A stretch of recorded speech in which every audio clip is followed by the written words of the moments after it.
Good morning, dear students. Now we are going to talk about British drama. And in our last sessions, we discussed about the starting phases and the starting dramatists of English literature. And we started discussing about William Shakespeare also. In our last discussions, we were talking about Shakespeare's dramas actually and his contribution for the development of English drama and all. And initially in our earlier slides and earlier discussions, we talked about Midsummer Night's Dream. It was a very famous comedy written by William Shakespeare. Now, we would like to discuss about the second drama in our syllabus, and that is Hamlet. Hamlet is once again very famous drama, and that is a kind of tragedy actually, and it is very famous and considered one of the best tragedies ever written by any writer in English literature. The tragedy of Hamlet, Prince of Denmark, often shortened to Hamlet, is a tragedy written by William Shakespeare at an uncertain date between 1599 and 1602. So, this is actually a tragedy, and the full name that is often known as Hamlet only. The full name of the tragedy is The Tragedy of Hamlet, Prince of Denmark. It was written by William Shakespeare somewhere between 1599 and 1602. The event and the scene of the drama sat in the kingdom of Denmark. The play dramatizes the revenge Prince Hamlet is instructed to enact on his uncle Claudius. Claudius had murdered his own brother, Hamlet's father, King Hamlet. So it is actually a story of Prince Hamlet who wants to kill his uncle Claudius because Claudius killed his father, who was the king of Denmark, King Hamlet, and subsequently seized the throne. And this fellow Claudius actually, he seized the throne after killing the real king of Denmark and marrying his deceased brother's widow, Hamlet's mother, Gertrude. And Gertrude was the mother of Hamlet, and she was the queen of earlier king of Denmark, the king Hamlet. So this is a story, as a matter of fact, of revenge, and Hamlet wants to take the revenge actually. So he wants to kill his uncle. So subsequently the story takes place. So as we were talking initially that Hamlet is written with a particular, style of Shakespeare, and it has many more elements of tragedy, a kind of classical tragedy. It has the many more elements of classical tragedy. It is, one of the very good pieces of literature Shakespeare has ever produced. Hamlet is Shakespeare's longest play and among the most powerful and influential tragedies in English literature, with a story capable of seemingly endless retelling and adaptation by others. So, as we were talking, Hamlet is Shakespeare's longest play and among the most powerful and influential tragedies in English literature. The very important point is this, that Hamlet is Shakespeare's longest play. It is the longest play by Shakespeare. So, the play seems to have been one of Shakespeare's most popular works during his lifetime, and still ranks among his most performed, topping the performance list of the Royal Shakespeare Company. And it is one of the most popular dramas. It is one of the most popular works ever written by Shakespeare. And it is, it tops the list of the performance. Everywhere it is performed.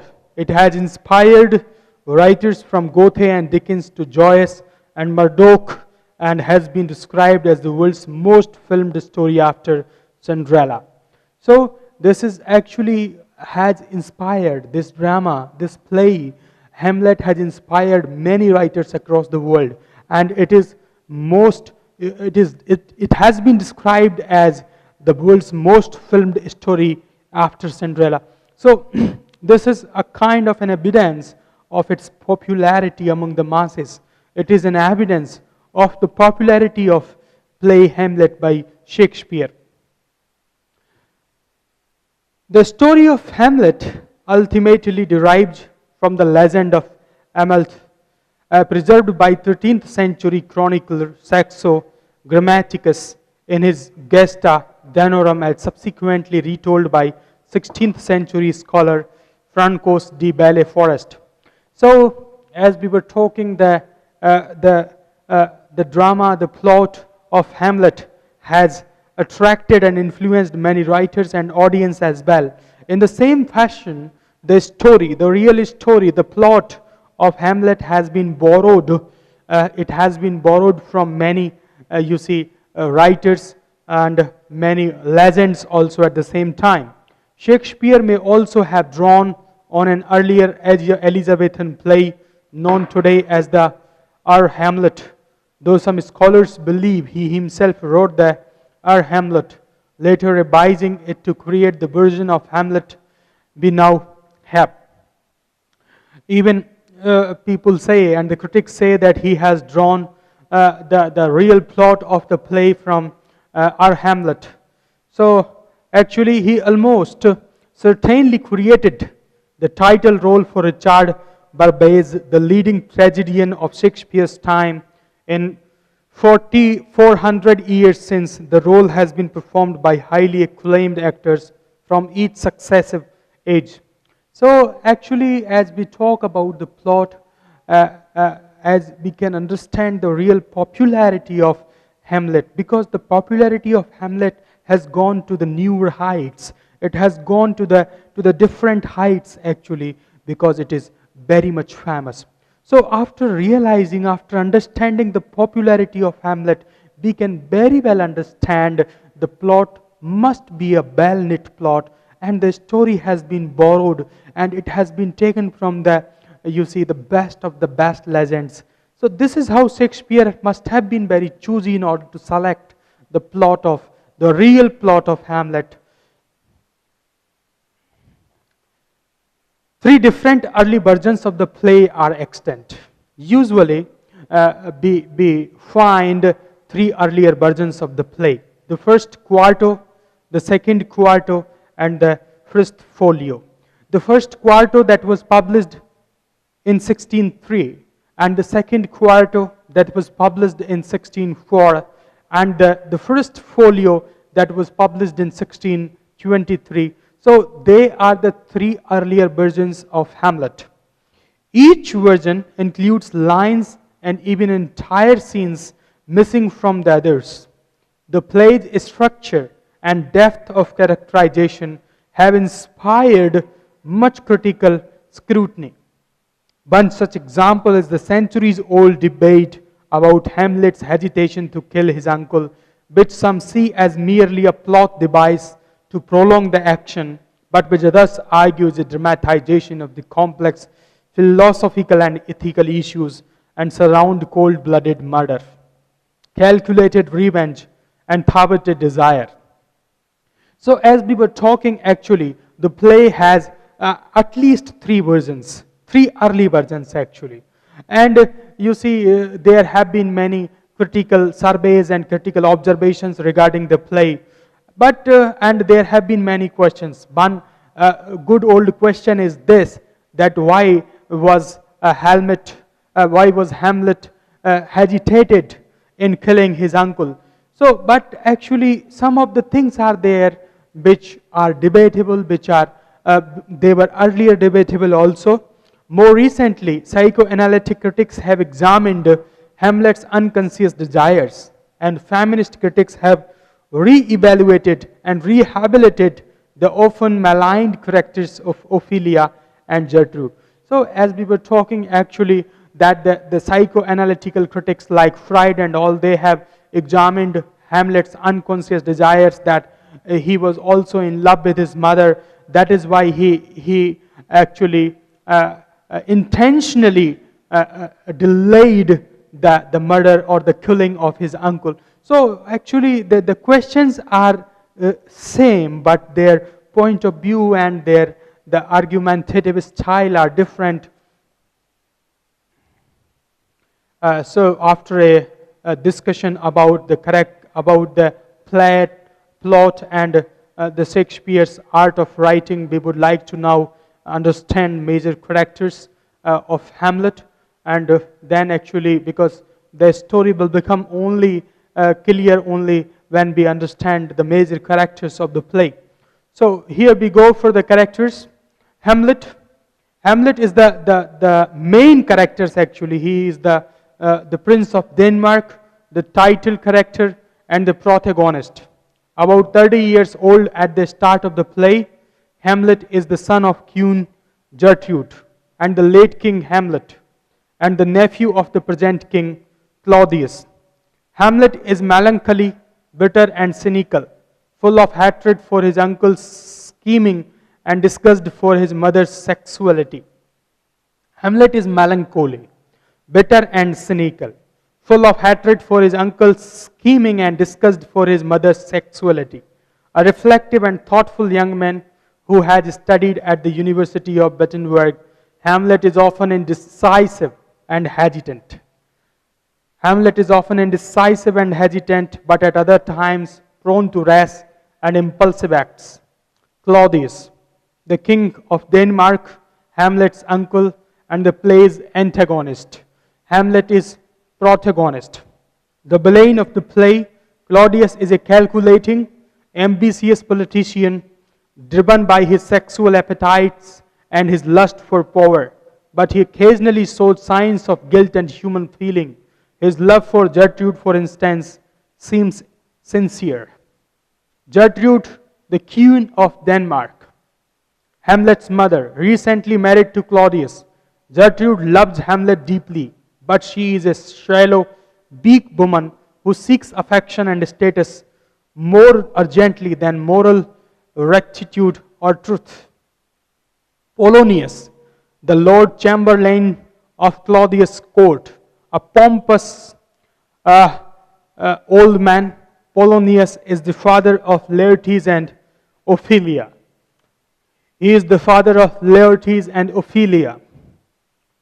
Horatio, Hamlet's close friend, who studied with the prince at the university in Wittenberg. Horatio is loyal and helpful to Hamlet throughout the play. Horatio was very loyal and helpful to Hamlet throughout the play. After Hamlet's death, Horatio remains alive to tell Hamlet's story. Ophelia, Polonius' daughter, a beautiful young woman with whom Hamlet has been in love. Ophelia is the heroine and Hamlet loves her. Ophelia is a sweet and innocent young girl who obeys her father and her brother Laertes. Dependent on man to tell her how to behave, she gives into Polonius' scheme to spy on Hamlet. Even in her lapse into madness and death, she remains maidenly, singing songs about flowers and finally drawing in the river amid the flower garlands and she had gathered. Laertes, Polonius' son and Ophelia's brother, a young man who spends much of the play in France. Passionate and quick to action, Laertes is clearly foil for the reflective Hamlet. Fortinbras, the young prince of Norway, whose father, the king, also named Fortinbras, was killed by Hamlet's father, also named Hamlet. Now Fortinbras besieges to attack Denmark to avenge his father's honor, making him another foil for Prince Hamlet. So these are another major characters. Ophelia is much more important because she is the heroine. Plot. Here we go for the plot. On a dark winter night, a ghost walks the ramparts of Elsinore Castle in Denmark. Discovered first by a pair of watchmen, then by the scholar Horatio, the ghost resembles the recently deceased King Hamlet, whose brother Claudius has inherited the throne and married the king's widow, Queen Gertrude. When Horatio and the watchmen bring Prince Hamlet, the son of Gertrude and the dead king, to see the ghost, it speaks to him, declaring ominously, that it is indeed his father's spirit, that he was murdered by none other than Claudius. Ordering Hamlet to seek revenge on the man who usurped his throne and married his wife, the ghost disappears with the dawn. So this is all about, you see, the ghost scene actually, where Hamlet's father, the real king of Denmark, appears in front of Hamlet. So actually, initially, Hamlet does not believe, the prince Hamlet does not believe on its appearance and all, but later on, it starts expressing and explaining all the events that took place there, and he very clearly told that he was murdered by none other than your own uncle Claudius. So the Claudius, you see, the person Claudius was responsible for the murder of the king Hamlet. And you see, he also orders Hamlet to seek revenge on the man who was responsible for murdering him and who also married his wife. So this is all actually the beginning stage. Prince Hamlet devotes himself to avenging his father's death. But because he is contemplative and thoughtful by nature, he delays entering into a deep melancholy and even apparent madness. So actually he becomes mad because he doesn't want to open up his plan, and he doesn't want people to understand his plan, actually what was exactly going on in his mind. Claudius and Gertrude worry about the prince's erratic behavior and attempt to discover its cause. On the other hand, Claudius and Gertrude was his real mother, so they got worried actually because he started behaving in a very different way. So they employ a pair of Hamlet's friends, Rosencrantz and Guildenstern, to watch him. So one or two friends were appointed in order to have a close look on the behavior and activities of Prince Hamlet. When Polonius, the pompous Lord Chamberlain, suggests that Hamlet may be mad with love for his daughter Ophelia, Claudius agrees to spy on Hamlet in conversation with the girl. So when Polonius says that he may be in love with his own daughter, you see, Ophelia, so then actually this was accepted. But though Hamlet certainly seems mad, he does not seem to love Ophelia. He orders her to enter in a nunnery and declares that he wishes to ban marriages. So later on, actually, when you see he got the confirmed news that he was not in love, but he became certainly mad, then he decided to send him in a nunnery. A group of traveling actors comes to Elsinore, and Hamlet seizes upon an idea to test his uncle's guilt. He will have the players perform a scene closely resembling the sequence by which Hamlet imagines his uncle to have murdered his father, so that if Claudius is guilty, he will surely react. So actually, there were some actors who were traveling and they came to the place, and then actually Hamlet thought of making a plan, and he wanted to check his uncle's guilt. And then he thought, okay, let there be a play, and in the play the same activities will be enacted. If his uncle is guilty, then he will definitely react. There will be some kind or other kind of reaction, and that he wanted to see. When the moment of the murder arrives in the theater, Claudius leaps up and leaves the room. You see, when actually that drama actually was taking place in the play, the kind of, you see, enactment was taking place in the play. When the moment of murder comes there, then Claudius got up and he started leaving the room. Hamlet and Horatio agree that this proves his guilt. And Hamlet and Horatio could understand that this was his guilt. And Hamlet goes to kill Claudius, but finds him praying. Since he believes that killing Claudius while in prayer would send Claudius' soul to heaven, Hamlet considers that it would be an inadequate revenge and decides to bait. So at that time when actually he goes to kill Claudius, he was praying, so he baits for a couple of minutes. Claudius, now frightened of Hamlet's madness and fearing for his own safety, orders that Hamlet be sent to England at once. And Claudius says that Hamlet must be sent to England. Thereafter, Hamlet goes to confront his mother, in whose bedchamber Polonius has hidden behind a tapestry. Hearing a noise from behind the tapestry, Hamlet believes the king is hiding there. So actually, because he before leaving to England, he wanted to meet his mother. That is why he went there. And then actually he got some kind of information or some kind of inner feeling that Claudius was there. So that is why actually he decided to kill him there, and then only. He draws his sword and steps through the fabric, killing Polonius. And then actually he drew his sword and started attacking through the fabric. But there was no king actually, and Claudius was not there, and he killed, as a matter of fact, he killed Polonius. For this crime, he is immediately dispatched to England with Rosencrantz and Guildenstern, because he killed Polonius. That is why, you see, he was immediately sent to England. He was immediately sent to England because of his, he killed Polonius. However, Claudius' plan for Hamlet includes more than banishment, as he has given Rosencrantz and Guildenstern sealed orders for the King of England, demanding that Hamlet be put to death. And there, as a matter of fact, he requested the King of England that this fellow, Hamlet, must be killed there only, as soon as he reaches there. In the aftermath of her father's death, Ophelia goes mad with grief and drowns in the river. Polonius' son, Laertes, who has been staying in France, returns to Denmark in a rage.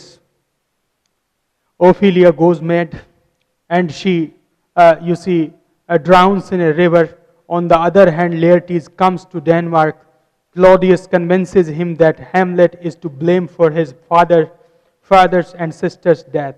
And Claudius very clearly says him that, it was Hamlet who was responsible for death of his father and his sister. When Horatio and the king received letters from Hamlet indicating that the prince has returned to Denmark after pirates attacked his ship en route to England, Claudius concocts a plan to use Laertes' desire for revenge to secure Hamlet's death. So when actually Horatio and king receives the information that because the prince has come back to Denmark, so then Claudius thinks that he must be killed, and he starts thinking, and he made a plan to use Laertes in order to kill Hamlet. Laertes will fence with Hamlet in innocent sport, but Claudius will poison Laertes' blade so that if he draws blood, Hamlet will die. So this was what the plan of Claudius, that he will, use poison in order to kill Hamlet. As a backup plan, the king decides to poison a goblet also, which he will give Hamlet to drink should Hamlet score the first or second hits of the match. So Hamlet returns to the vicinity of Elsinore just as Ophelia's funeral is taking place. Stricken with grief, he attacks Laertes and declares that he had in fact always loved Ophelia. Back at the castle, he tells Horatio that he believes one must be prepared to die, since death can come at any moment. A foolish courtier named Osric arrives on Claudius' orders to arrange the fencing match between Hamlet and Laertes. So actually he also expressed his desires to be loved with Ophelia. And there actually and then and there it was decided that there will be a duel, there will be a fighting between Hamlet and Laertes. And it was officially also announced, the sword fighting begins. Hamlet scores the first hit. It was Hamlet who scored the first hit, but declines to drink from the king's preferred goblet. But he did not drink from proffered goblet. Instead, Gertrude takes a drink from it and is swiftly killed by the poison. And at the place of Hamlet, Gertrude thought that she must take that drink actually, and she swiftly took it and she was immediately killed. Laertes succeed in wounding Hamlet, though Hamlet does not die of the poison immediately. So later on actually Hamlet, Laertes got successful in wounding Hamlet, but Hamlet could not die immediately, and with the impact of poison and all. First, Laertes is cut by his own sword's blade, and after revealing to Hamlet that Claudius is responsible for the queen's death, he dies from the blade's poison. Hamlet then stabs Claudius, and then later on actually Hamlet stabs the king actually, Claudius also, through bit the poisoned sword, and forces him to drink down the rest of the poisoned wine. Claudius dies. Hamlet dies immediately after achieving his revenge. And then at this moment, a Norwegian prince named Fortinbras, who has led an army to Denmark and attacked Poland earlier in the play, enters with ambassadors from England, who report that Rosencrantz and Guildenstern are dead. Fortinbras is stunned by the gruesome sight of the entire royal family lying sprawled on the floor dead. He moves to take power of the kingdom. Horatio, fulfilling Hamlet's last request, tells him Hamlet's tragic story. Fortinbras orders that Hamlet be carried away in a manner befitting a fallen soldier. So then actually you see this Norwegian prince Fortinbras was taken aback. He was very much surprised to see that the whole royal family was lying down on the earth and they were dead, and this actually took place there. Then actually there are one or two themes we would like to discuss them. The impossibility of certainty. What separates Hamlet from other revenge plays is that the action we expect to see, particularly from Hamlet himself, is continually postponed. While Hamlet tries to obtain more certain knowledge about what he is doing, this play poses many questions that other plays would simply take for granted. Can we have certain knowledge about ghosts? Is the ghost what it appears to be? Or is it really a misleading fiend? Does the ghost have reliable knowledge about its own death? Or is the ghost self-deluded? Moving to more earthly matters, how can we know for certain facts about a crime that has no witnesses? Can Hamlet know the state of Claudius' soul by watching his behavior? If so, can we know the facts of what Claudius did by observing the state of his soul? Can Claudius or the audience know the state of Hamlet's mind by observing his behavior and listening to his speech? Can we know whether our actions will have the consequences we want to them? Can we know anything about the afterlife? Thus, many people have seen Hamlet as a play about indecisiveness, and this about Hamlet's failure to act appropriately. In Hamlet, the question of how to act is affected not only by rational considerations such as the need for certainty, but also by emotional, ethical, and psychological factors. Hamlet himself appears to distrust the idea that it is even possible to act in a controlled, purposeful way. When he does act, he prefers to do it blindly, recklessly, and violently. The other characters obviously think much less about action in the abstract than Hamlet does, and are therefore less troubled about the possibility of acting effectively. They simply act as they feel is appropriate. But in some sense, they prove that Hamlet is right, because all of their actions miscarry. Claudius possesses himself of queen and crown through bold action, but this conscience torments him, and he is beset by threats to his authority. And of course, he dies. Laertes resolves that nothing will distract him from acting out his revenge, but he is easily influenced and manipulated into serving Claudius' end. and his poisoned rapier is turned back upon himself. In the aftermath of his father's death, Hamlet is obsessed with the idea of death, and over the course of the play, he considers death from a great many perspectives.